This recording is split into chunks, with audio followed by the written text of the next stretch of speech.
Thank you so much to past District Governor Jan Spears, our international chair, and I know there's members of the committee online this morning too. Thank you everyone for making yourselves available on this cold morning, perfect for being indoors in the District Assembly for Rotary. And it's lovely seeing all of your wonderful faces online as it is. It'd be much better in person, but we'll see how we go with it this morning. So this will be also recorded and available afterwards. So if you miss anything, Jan is your woman, go to. But also a great place to go is the District 9815 website. If you're not aware, everything will be posted there as well. So without further ado, Jan, I will hand over to you. Thank you very much indeed. And it's lovely to see everyone here. I'm on my mettle. I've got a whole stack of past district governors and people that know a lot more about international than I do. So it's really lovely to see everyone here. And as I said to a few people that were on earlier, it's a great mix of people who we're becoming very familiar with in the international space within your clubs over the last couple of years, but also a lot of new faces, which is really, really good because it's great to see that people are taking on roles in their clubs and taking that step forward, which is really fantastic. But I want to introduce Alan Langhusen from the Rotary Club of Frayville Listerfield. He's my right-hand man, left-hand man, and all assistant in everything we do on the International Committee. Unfortunately, I just got an email from one of our committee members, George Blenkhorn from Pakenham Club, who just got back home after 34 hours in the air and on layovers. So he won't be joining us today. And Ian McPhee from Phillip Island San Remo is also away. But we're going to get going. And what I am going to do, as I said to Emma yesterday, is to get people working. I want to know, Alan and I want to know, the rest of us want to know what you are all wanting to achieve in your roles this year, why you've chosen international or why you've been dobbed in your club for international. So what we're looking to do is I'm going to get Alan to give a very brief why he is so invested in international. I've warned no one else, but I am going to pick on two people that we have with us who are very important people. Russell Hayes, welcome, from Wheelchairs for Kids. The other two guys from the district couldn't make it today, so Russell volunteered to come. Russell, I'm going to put you on the spot also and ask if you would just give us a why international from your viewpoint. And the other one is Brian Ashworth, who is Mr. Disaster Aid Australia in Victoria. We've also got Peter Faulkner here as well, which is wonderful. We've got great representation from DAA. Brian, I thought I might ask you if you would also give us a couple of sentences about why international is important for you as well. But we'll start with Alan, if you'd like to just give us a very, very brief why you are invested in international, please. Oh, hello everyone. I've been doing international projects since I joined Rotary, which was about 13 years ago. I really like helping people in developing countries because I see a great need. Currently, we're doing projects in Papua New Guinea, Bangladesh, Uganda, and Sri Lanka, and our club is been very active in the international side for all that time.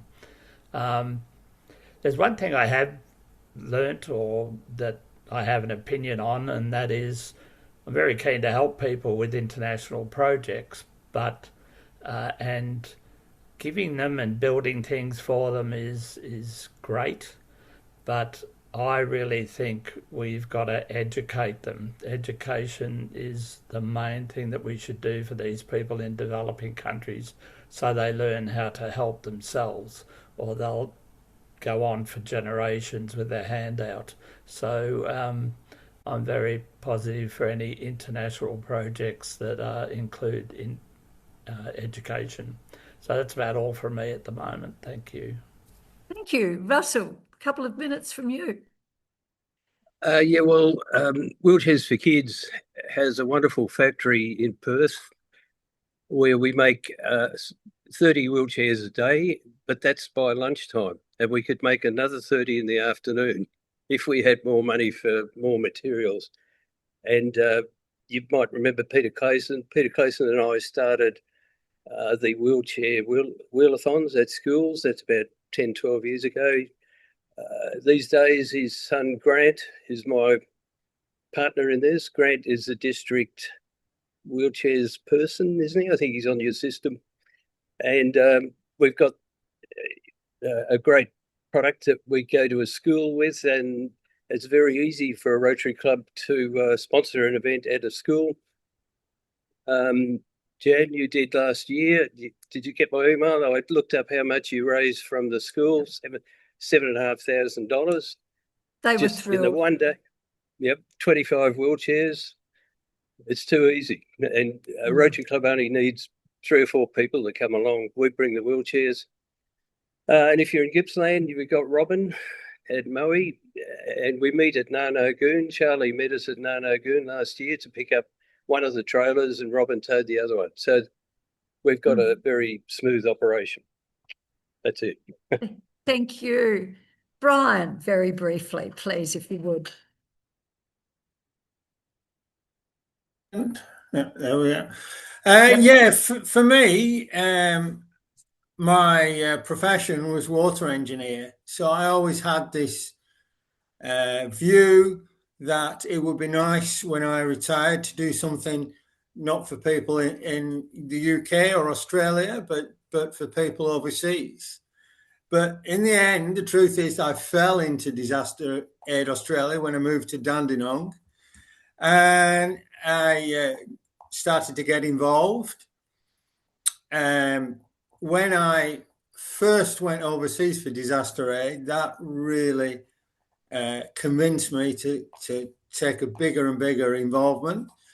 The reason being the comment that if you're born in the UK or other Western democracy like Australia, you've won the lottery ticket of life. And there's lots of people in these developing countries that are very well educated, very hard working, and because they've finished up genetically not getting the lottery ticket, they're struggling. And so I said, well, I've been lucky. I'm going to share my luck around.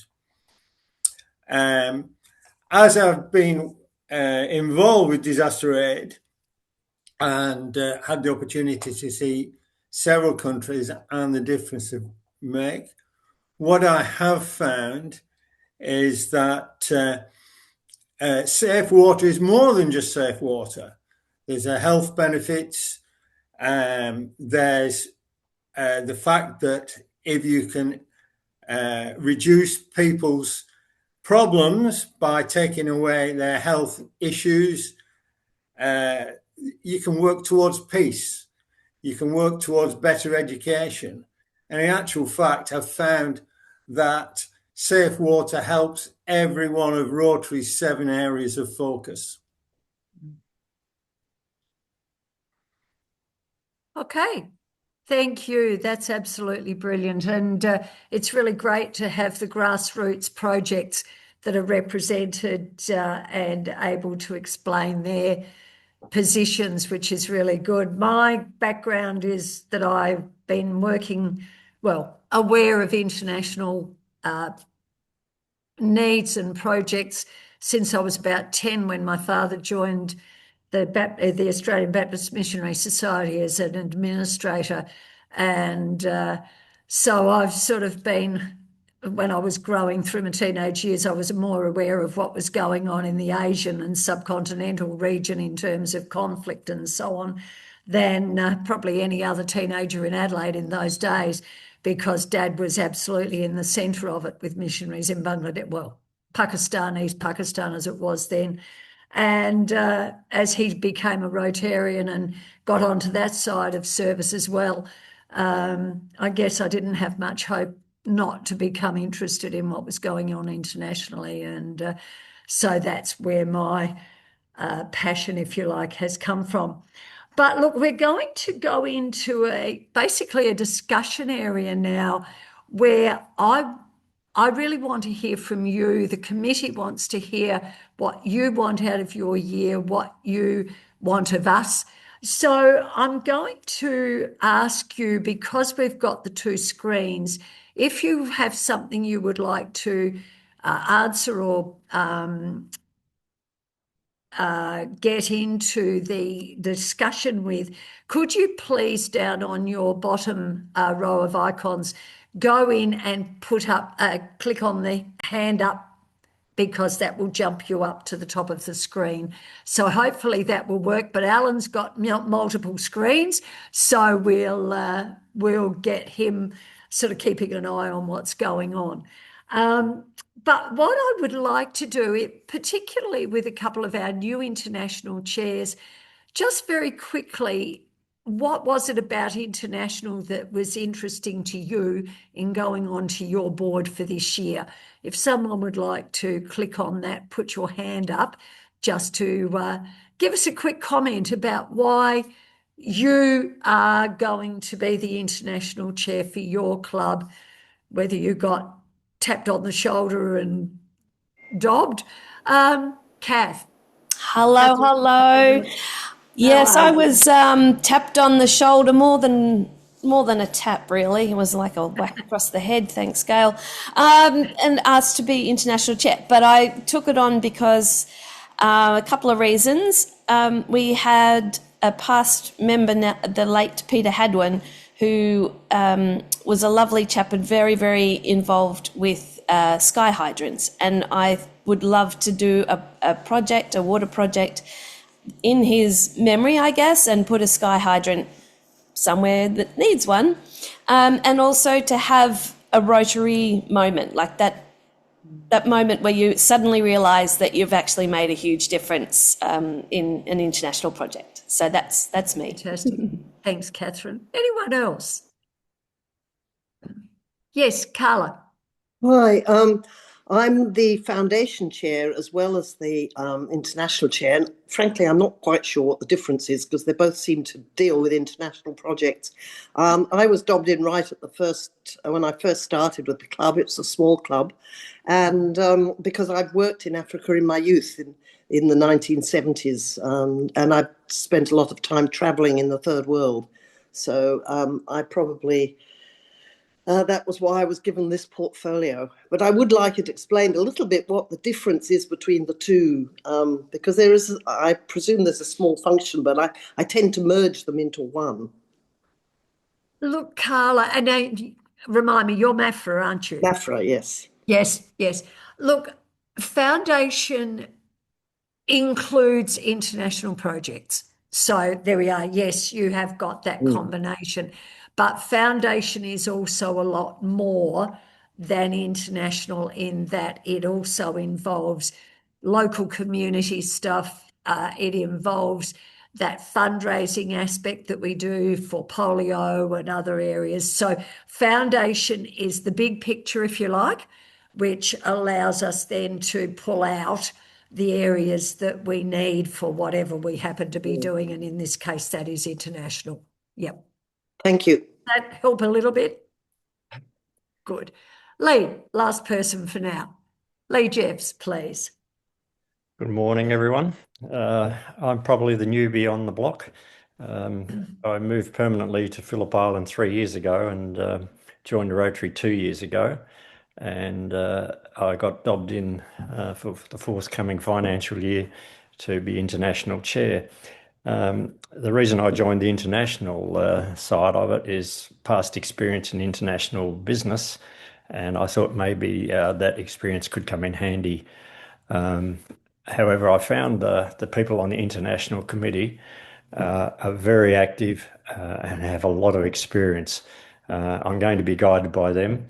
And we were discussing earlier, John, the Stevie O'Reilly, who's a very, very active lady, and she's still on the international committee. So I'm looking forward to working with all of them.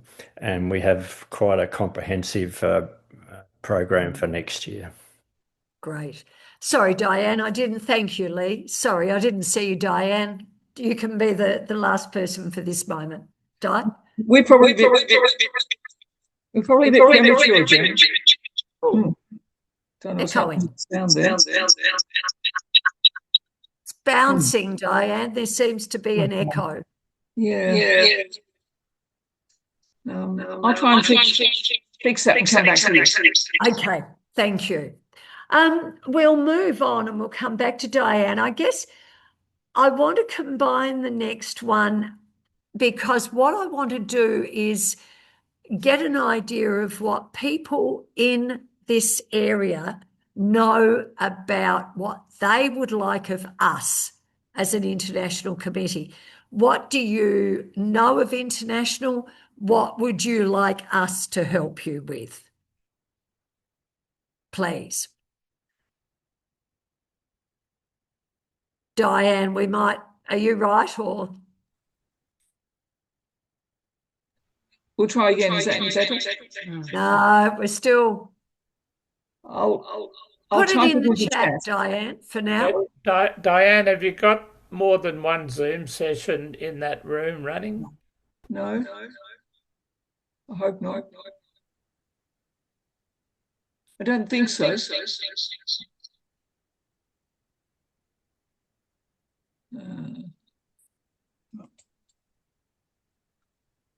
All right, just while Diane fixes that, is there anyone who'd like to mention?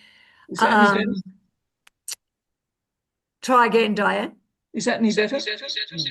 No. I'll put it Still into echoing. Okay.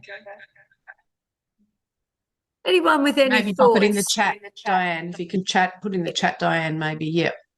Yeah, pop it in the chat for now.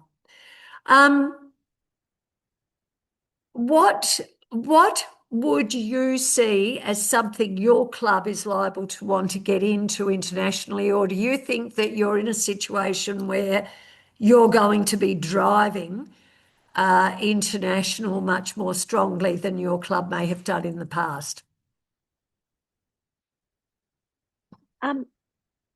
Excuse me. Scott's sorry. got his hand up. Yep. Sorry. Oh, yes, Scott. Yep. Hello. Yep. Yeah, g'day everyone. Look, unfortunately, it's a smaller club. We actually haven't had an international. We've had a person in name, but that's all. So we haven't really been involved actively.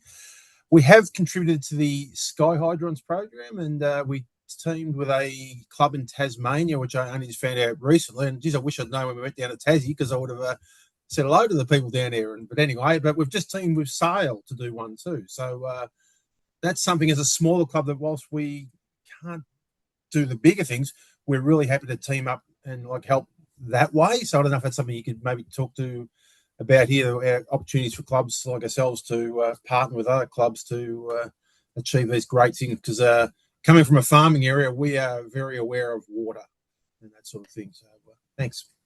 Now, Scott, remind me, I think you're Kuirup Lang Lang? Yeah. Yes. Look, Mm-hmm. And I think this is one of the things that the committee's been really keen to get through to clubs.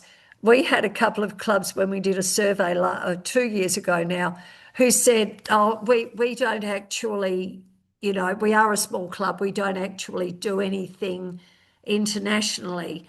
And then they'd go on to describe that they give to donations in kind, or they give to polio, or they give to, wheelchairs for kids or whatever. And I think that one of the things that we've been keen to help people understand is that as a club, when you give that $275 these days, Russell, for a wheelchair, you are putting a whole village in a different proposition altogether. You're getting that child out of the dirt. You're sending them to school. You're allowing them to play. You're allowing their families to relax.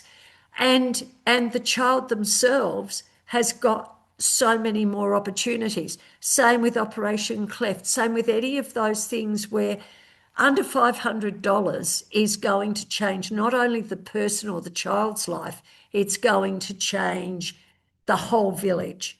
And I think that that's something that, especially for clubs that are starting off in international and not have all that much experience, for me, it's one of the most wonderful things we can do. And I've seen an Operation Cleft clinic in action, and it is one of the most humbling things you'll ever see, to see these village outer regional people coming into a major city, bringing their children that might be only 6 months old, giving them to doctors in a place that they feel, I'm quite sure, quite timid about, and understanding nothing about what is really going to happen, even though it's been explained to them, and just letting these doctors take these babies away to fix what can be the most appalling clefts. And it is very, very, very humbling to see the gratitude of those people when their children look so different, are able to eat, are able to go to school. So I think, Scott, from your viewpoint, small amounts of money that big clubs, small clubs, any clubs can give to an international project makes a huge difference. It's something that you can feel we've made a difference in not only that child's life, but in that whole village's life. So please, everybody, I don't care how big or small your club is, don't be afraid to or feel as though you're not doing enough by giving to those sort of projects, because they are huge in their impact. And I will get it right off that passion project right now. But does that help, Scott? But I think the idea of joining with other clubs to do sky hydrants and things like that is absolutely brilliant, really brilliant. Yeah, it certainly Yeah, does. and I And if you wouldn't be human if you weren't moved by the speakers at the conference that spoke about Operation Cleft and those other projects that were going on. So we'll continue to do our best a little bit to assist where we can. Fantastic. Granville, Jan, welcome. I might read out Diane's comment just before we lose Oh, her. thank you. Yes. Forget yes. about her. There are some other comments in the chat too. So Diane was saying she'll be looking for support, advice and financial support through district and global grants. She has Jenny Kitchen with her right now in the room from the Rotary Club of Grafton, and they're working on a major podiatry project in Vanuatu as a joint initiative. So she wanted to share that with us. And just a couple of other comments before we go to Granville. Margaret's not the international chair. She's a president-elect from Moorabbin, and she is wanting to educate herself across all the sessions today. She would love to support a project overseas at some point in time, but she's struggling to understand the steps involved. So that might be a further chat with yourself there, Jan, or one of the team. And Carla is saying that their club supports wheelchair chairs for kids, Friends of East Timor, mainly sky hydrants and toilet facilities, and now a major project for a school in Ethiopia, which they want to expand with other clubs to become a major project. So there's opportunities there for working with your Rotary community group and the cluster that surrounds you. So stay tuned for more info about how to reach out on that. Brian's putting some comments in there about Disaster Aid Australia and explaining what a sky hydrant is, because that was a question too. Thank you. And I think then, so Carla's looking for, she's from MAFRA, as we know, looking for clubs in Australia to expand the Ethiopia project if anyone's interested. And now we've got Granville. Granville, how are you? Yeah, I'm good. I'm Granville from Rotary Club Morwell, but I come from Kenya. And I would like really to appreciate everyone working in the international space. We feel it, we really feel it. So what I would like to see in the international space is maybe Rotary coming up with actually projects that can support mental health and, of course, youth advocacy, because expanding projects that focus on youth mental well-being, resilience, emotional support, leadership, and advocacy would create life-changing opportunities for the next generation. There's what we call a huge crisis in this particular area, and that is what I would like to see. Something else I would say is that please also keep just pushing for access to what you call quality education for all. I'm thrilled when I hear of one of Rotary member talking about working on a project in Uganda. That is fantastic. Those who visited these particular countries know what it means like to access education, because education remains one of the most powerful tools for breaking cycles of poverty, empowering communities, and creating sustainable change. So every child and young person actually deserves the opportunity to learn, grow, and dream beyond their circumstances. So the continued commitment of Rotary clubs to education and youth empowerment is helping shape actually a brighter and more hopeful future for generations to come. So really, really looking forward to see Rotary involved in what we call mental health, and of course, pushing harder for what we call education. And I'm also keen to also be in that particular international space. Thank you very much. Granville, that's fantastic. And you said you're at Morwell? Yeah, I'm a teacher at Kanai College in Morwell. Okay, well, I'm only in Traralgon, so we might try and catch up for a coffee. Thank you. I will email you. All right, thank you. Okay. Andrew. Thank you. Jen, just a couple of local areas to focus for those clubs that have some uncertainty about what they can support. And I would encourage them to use Rorks, because we had some surplus funds from a mental health program that we ran a couple of years ago that we specifically wanted to commit to an international project. And I was able to find a project in Nepal through the Rotary Club of Orange Sunrise that already supported a mental health program. And we simply made all of our funds available to that program through Rorks. And I think it's a resource that is underutilised. And that was an area I was also going to mention later in the morning, Andrew, because certainly getting into the Rorks website and looking at projects that are already being done that still need money is a really, really fantastic way of getting yourself into some of those slightly bigger international projects when you haven't got the contacts yourself. And similarly, I'd encourage people to make sure that they are not overlooking ROMAC and Interplast, because these are two very, very important projects that Rotary run, and we should be supporting them to the max. Absolutely. Thank you, Andrew. Chris Hanson. Yes, I'm from the Rotary Club in Noble Park, Dingley, and I'm interested. I'm the president-elect, and I'd like to just throw it out there for clubs. If they want to do a joint project with our club, I'd certainly look at any proposals that would be forthcoming. The other thing is a friend of mine many years ago, or quite 4 or 5 years ago, was in security work, and he contacted me and said, I've purchased all these items and your Rotary Club might be able to use them. You know, these are items, I'll just put it up quickly. Can you see that?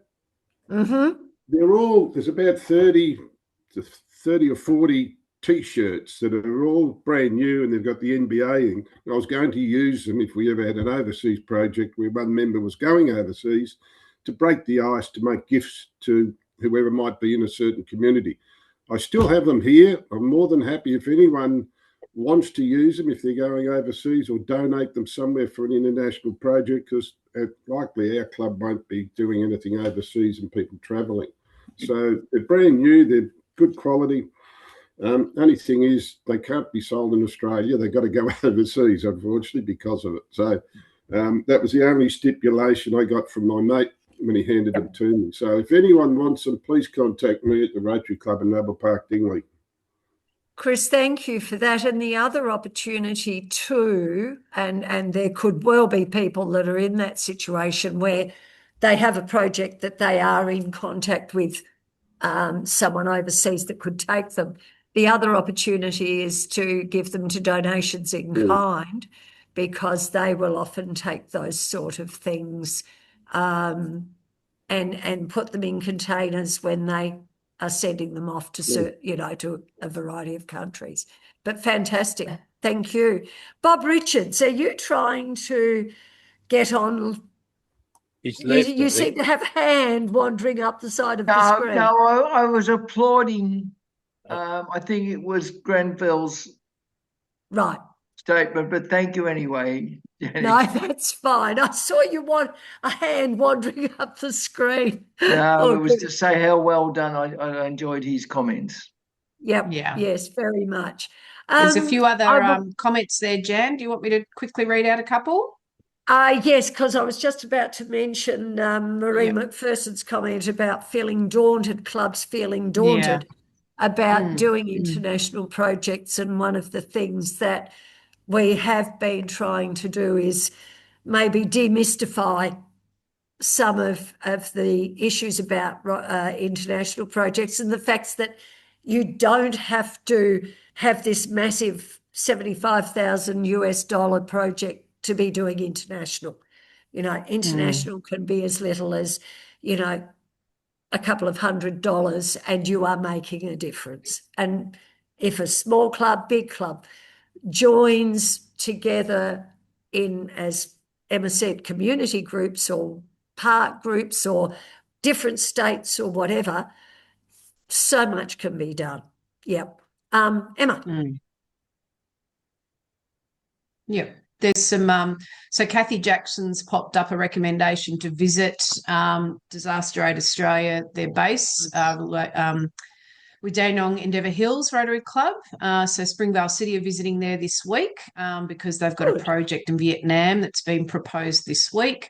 Michelle's present nominee has an international project in Kenya in the very early stages and wants to become more aware of how to proceed moving forward. So she may reach out to you, Jan. Just a reminder, Alan Lunghausen, who's had to leave to attend his daughter's 50th birthday, he is the Rorke's chair for our district. So he's an excellent person to talk to as well, as Jan said earlier. Rotary Club of Latitude 38 to the E-Club. They're working some magic in Cambodia, where they're involved with keeping girls at school to eliminate them becoming unfortunately scooped up into the sex industry, trade slave industry. And I think, and there's some more comments there from Kathy about what they are being involved is See Beyond Borders in Cambodia. And it's Kathy's from Springvale City, if everyone, anyone is interested. And Marie, working on Days for Girls, of course, in PNG. So lots happening there. Thank you. And look, we have mentioned Rorke's and certainly getting into the Rotary of Australia World Community Service website and looking at the projects they're doing. They've got some wonderful projects that they do overseas, also locally, but overseas. And one of the differences that is really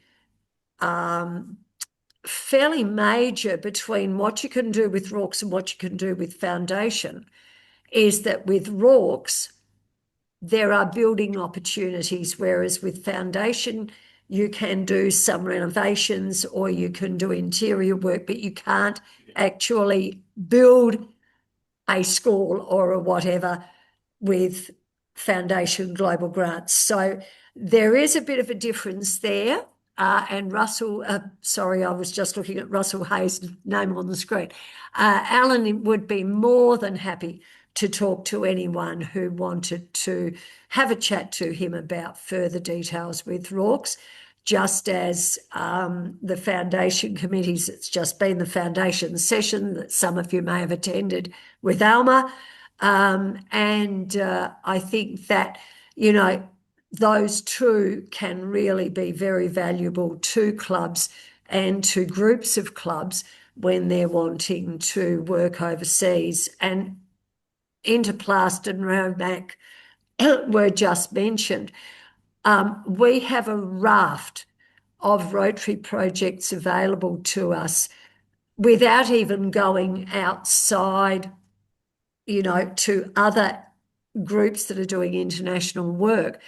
And what we will do over the next week or so is we will put out a list of a lot of those projects, because some of them may not have come your way. We have one which isn't actually a Rotary Club project, but it fits and aligns very well with areas of focus of Rotaries, and that's the Birthing Kit Foundation. And they are a really great activity to use as a service night from your club. I know I've got Di Double on the screen, and Di Berwick has done Birthing Kit Foundation nights. Emerald and District did one last year, which was an absolute hoot.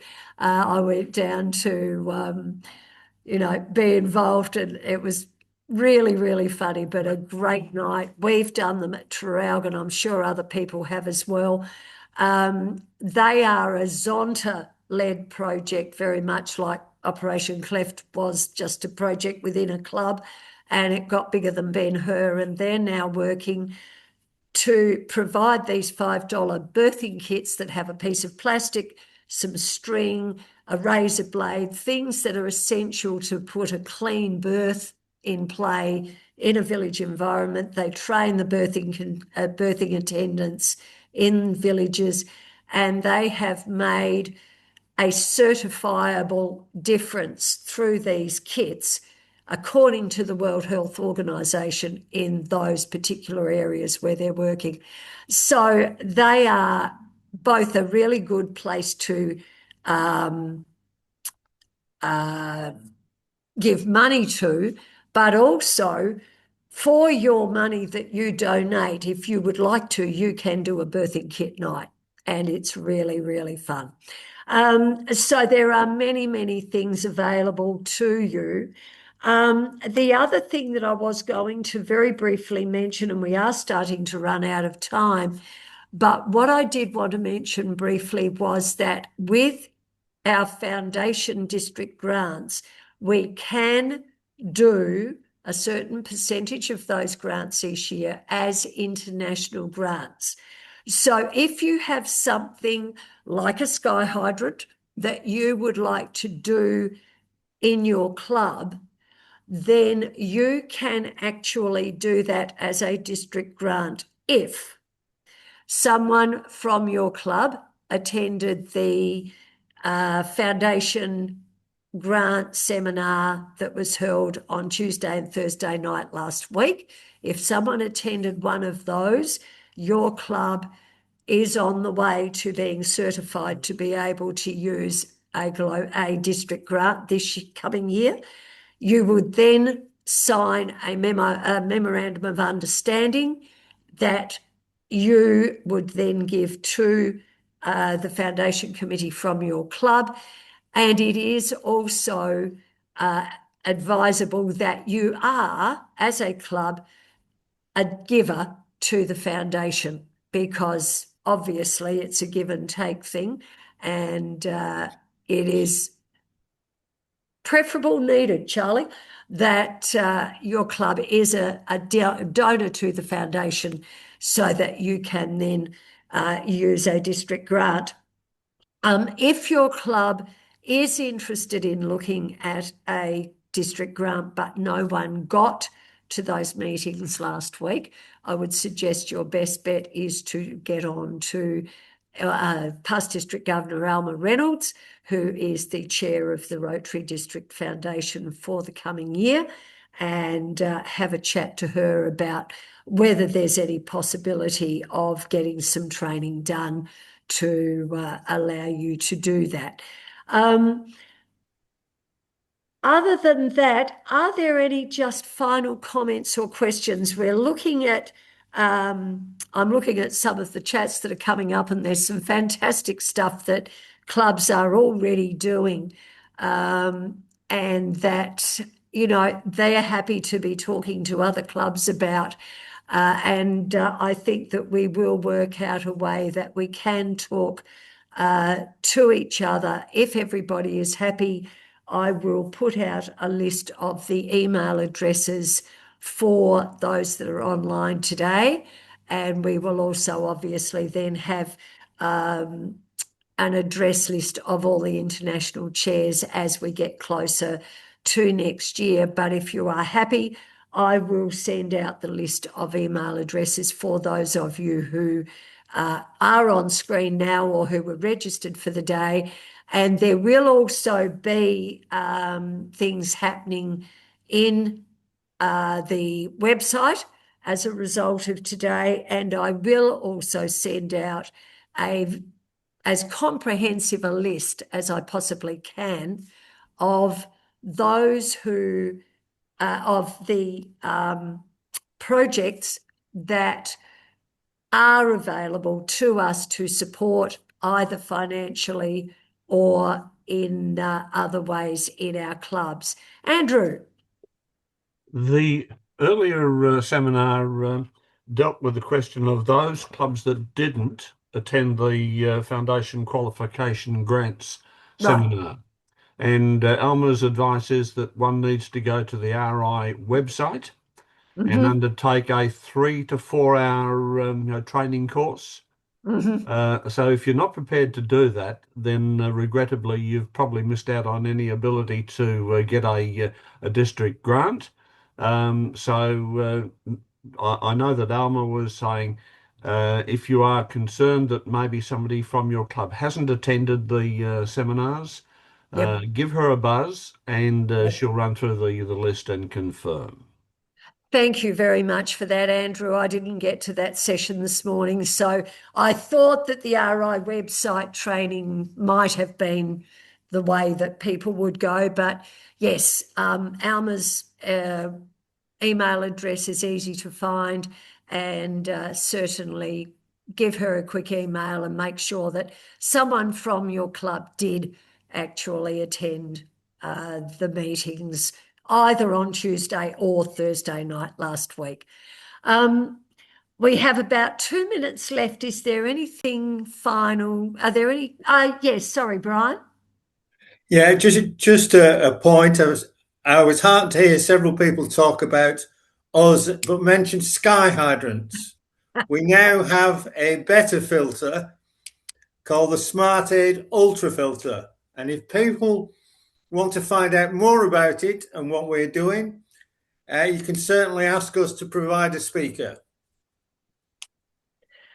Yes, thank you, Brian. Every time I said sky hydrant, I thought I was going to get picked up by you because I knew that wasn't what it was called or what you were using now. So thank you for that. And look, there are plenty of people around who, as we finish, can come and speak to you. We've got Brian on screen. We've got Russell, who certainly from Wheelchairs for Kids, and thank you, Russell, for joining us. We have the two in our own district, Grant Clayson and Robin Noakes. Robin tends to do the Gippsland clubs because he's at the Rotary Club of Moe, and Grant more down the other side of town.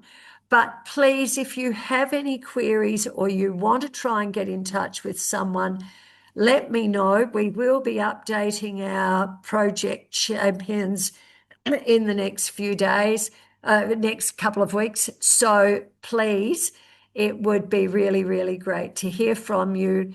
And as we finish off, I would like to say thank you to everyone for coming. Thank you for your involvement in the session this morning. I hope that that's been helpful, maybe answered some questions for you, maybe raised a lot more questions for you. But thank you all, and it's been a pleasure to be involved again. Thank you, Emma, for having us as part of the District Assembly. Thank you. this year. Thank you very much to Past District Governor Jan and the team online today. Thank you for making the time to attend. I didn't introduce myself at the start. Some of you are probably thinking, who on earth is that person? I'm the District Governor-elect, so I take over as District Governor on the 1st of July officially, which I cannot wait. I'm very excited. But working with people like Jan is just, it's an amazing experience. So I just want to highlight a point that, as Andrew referred to in regards to the qualifying for district grants and getting information from the district about what's coming up. Certainly the district, from a communication perspective, are trying everything they can to get information out there. Obviously emails, we've got WhatsApp groups, we've got all sorts of things happening. We haven't got carrier pigeons or smoke signals, but we'll try anything to get the message out. But what it comes down to is it's really, really important, if another message to take away is to make sure that your secretaries, presidents, president-elects have all of the information in My Rotary and Club Runner up to date in terms of contact details.